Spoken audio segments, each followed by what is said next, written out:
আপনারা যারা বাংলাদেশ বনাম শ্রীলঙ্কার খেলাটি দেখবেন, কিন্তু আপনাদের কাছে বাংলাদেশের জার্সি পরা ছবি নাই বা শ্রীলঙ্কার জার্সি পরা ছবি নাই, তাতে কোনো সমস্যা নাই। আপনারা ইচ্ছা করলেই এআইয়ের মাধ্যমে শ্রীলঙ্কার জার্সি পরিয়ে নিতে পারবেন, আবার বাংলাদেশের চাইলেও জার্সি পরে নিতে পারবেন। আমি আপনাকে দেখিয়ে দিচ্ছি কিভাবে এআইয়ের মাধ্যমে আপনারা আপনাদের পছন্দের জার্সি পরে ছবি পোস্ট করতে পারবেন ফেসবুকে। প্রথমে আপনি আপনার জেমিনি অ্যাপসে ঢুকবেন। যদি আপনার জেমিনি অ্যাপসটা না থাকে, তাহলে আপনি আপনার ফোনের প্লে স্টোর থেকে ডাউনলোড করে নেবেন।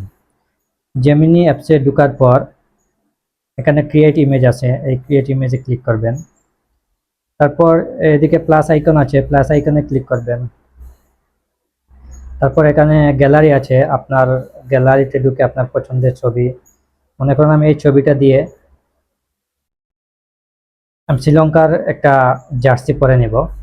তো এখানে প্রম্পটটা আমি আগে থেকে লিখে রাখছি, তো আমি এখানে শুধু পেস্ট করব।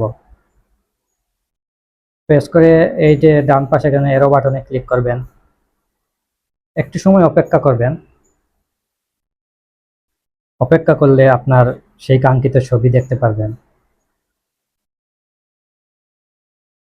আপনি ইচ্ছা করলে আপনার যে ক্রিকেট টিমের পছন্দ করেন সেই ক্রিকেট টিমের জার্সি এখানে দিতে পারবেন। শুধু প্রম্পটটায় আপনার ওই দেশের জার্সি লিখতে হবে। এই দেখেন অনেক সুন্দরভাবে শ্রীলঙ্কার জার্সি আমাকে পরিয়ে দিল।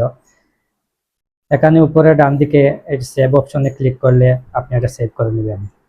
এভাবে আপনার পছন্দের যে কোনো জার্সি পরে আপনি ফেসবুকে ছবি আপলোড করতে পারবেন।